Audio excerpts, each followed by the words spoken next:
Hello and welcome to the Sewing Studio. Welcome to the month of May for our postcard club. So this is my postcard for May. So as you can see, I've got some little people all dancing around a maypole.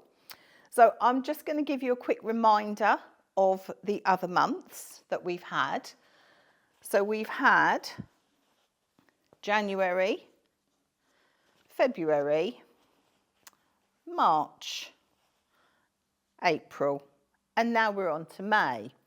Now you'll notice that some of these are landscape and some of these are portrait. And when we come to assemble them all together, I'll show you how you're going to fit these in with sashing around them to make a nice little quilt or a wall hanging or whatever you want it to be. So we're going to start with our background piece of fabric, and I've already, let me just move these out of the way a moment, just slide that over there. So I've already prepped this one. So I've got a piece of calico which measures 7 by 5. Now we are going to trim these down, so try not to go too near to the edge. This measures 7 by 5, and you'll see it's slightly different to mine because, and that's the beauty of this, it can be whatever you want it to be. So I've done a green hill on this one with some flowers at the front, and this one is a hill full of daisies with a little bit of grass at the front. So it can be whatever you want it to be. So I've already put those onto the background fabric using Bonder web. So the next thing I did was I cut a maypole, and what I love about doing this is all of these are done from scraps. So I go through my scrap box and I found this stripy piece of fabric and I thought, wow, that's just perfect for my maypole. And then I remember the quilts that I've made using these fabrics. So as well as it being I'm using up all my scraps, it's a bit of a memory for me with all these other things. So I've already bonded my maypole, and I've done a little bit that's going to go over the bottom, which is supposed to be grass. I've got the top of my maypole, and then I'm going to cut out some shapes, which are these for the clothes of the people dancing around the maypole. And then I've used these tiny buttons as their heads. But what I want to show you today in more detail is how we actually make the ribbons that they're using to dance around the maypole. So I'm just going to go over and I'm going to put the pole and the tuft of grass in position using the iron. So I'm just going to get a pin so I can break the back of my Bonder web.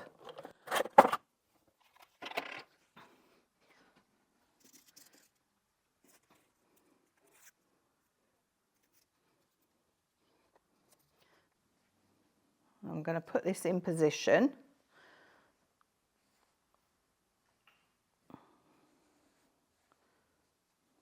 Roughly in the middle.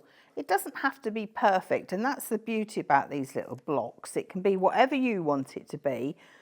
We're not passing an exam, so you don't have to be a brilliant drawer or anything like that. I'm certainly not. So I'm just going to put that little bit of green fabric there to hide the bottom. So the illusion I'm trying to create here is that it's in a tuft of grass. So I'm just going to press that in place.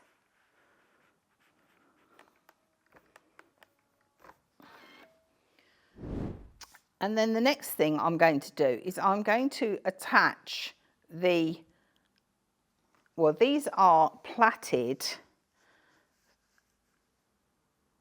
embroidery threads. So the next thing I'm going to do is show you how to do those.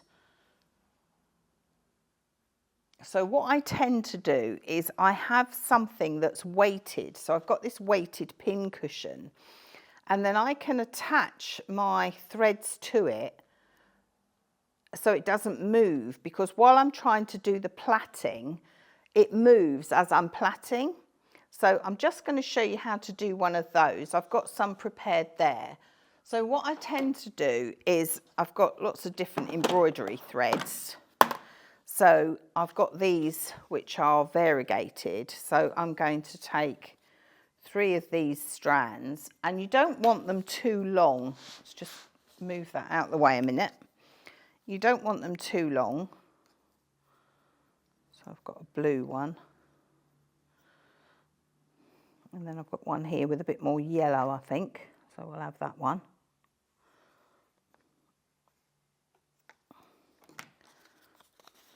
So we want not three strands, 3 pieces. And these are usually in strands of 6. So I've got 3 of those. And then what we're going to do is we're going to knot those. So I'm going to join all 3 together like this. And then I'm going to just tie a knot.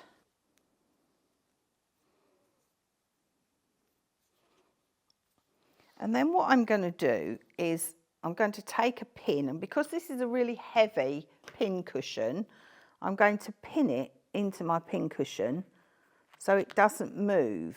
So I've got 3 strands, and I'm going to take left over the middle, right over the middle, left over the middle, and so on. And you can see by having it pinned in place, because it's quite fiddly to do, it's not moving anywhere. The other thing is, if you haven't got a nice weighty pin cushion like I've got, if you've got one of the nice wool pressing mats, you can pin it to that.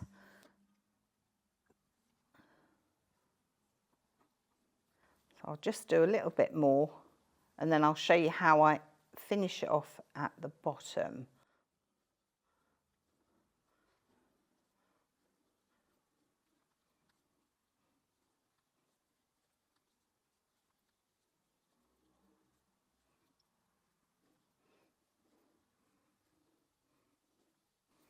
So when you've got it, excuse me, when you've got it roughly the length you want, then just knot it again at the bottom.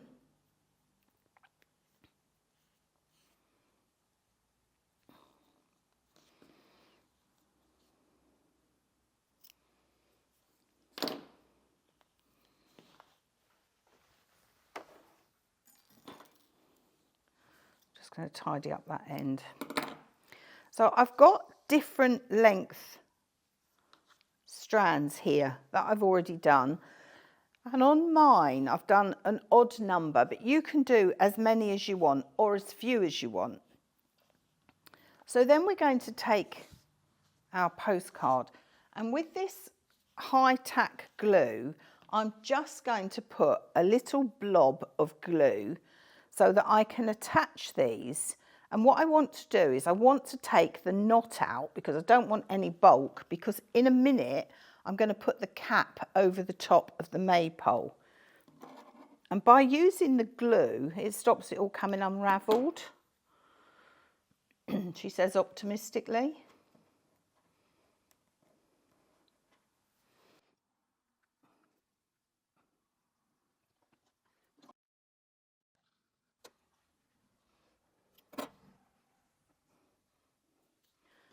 So you can see just before I put it on, I'm cutting the end so that it doesn't come unravelled.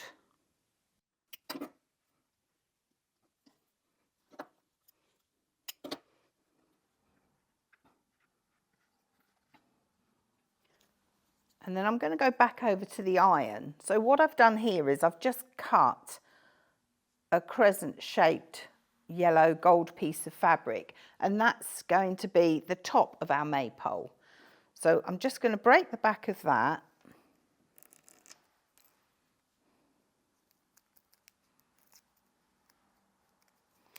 I'm going to go over to the iron, and I'm just going to secure that in place.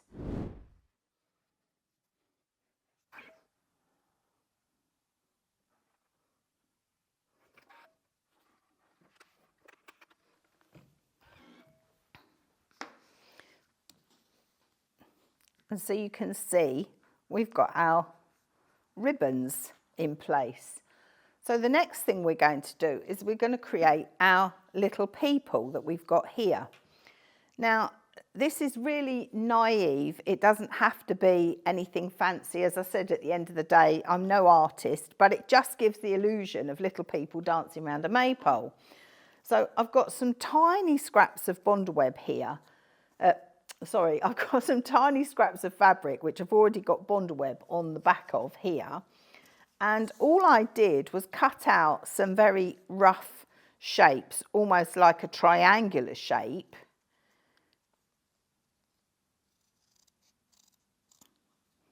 And as I say, this is great for using up those tiny weeny scraps that you've got. And then what I did was I positioned them roughly where I wanted my people to be. So that's going to go there. Let's cut out another couple.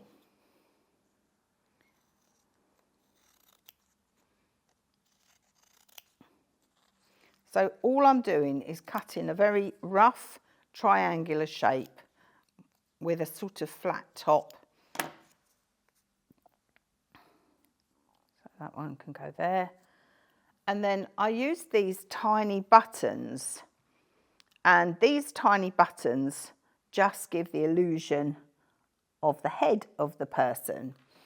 And so I would just arrange all my pieces of fabric how I want them. And then what I did was I used a marker pen that irons off, so I could put their arms where I wanted their arms to be. So if I'm going to iron this one on, so the first thing I did was I ironed on all the little pieces of fabric for their clothes. Then I put the buttons on for their heads, and then lastly I drew the line as if she's reaching up for her ribbon. And then after that I used embroidery silk, 2 strands of embroidery silk for the little arms and legs. So at the moment I haven't decided whether I'm going to swap these over and plait them, as is what happens when they dance around the maypole. I'm going to decide that when I've actually got them all put together.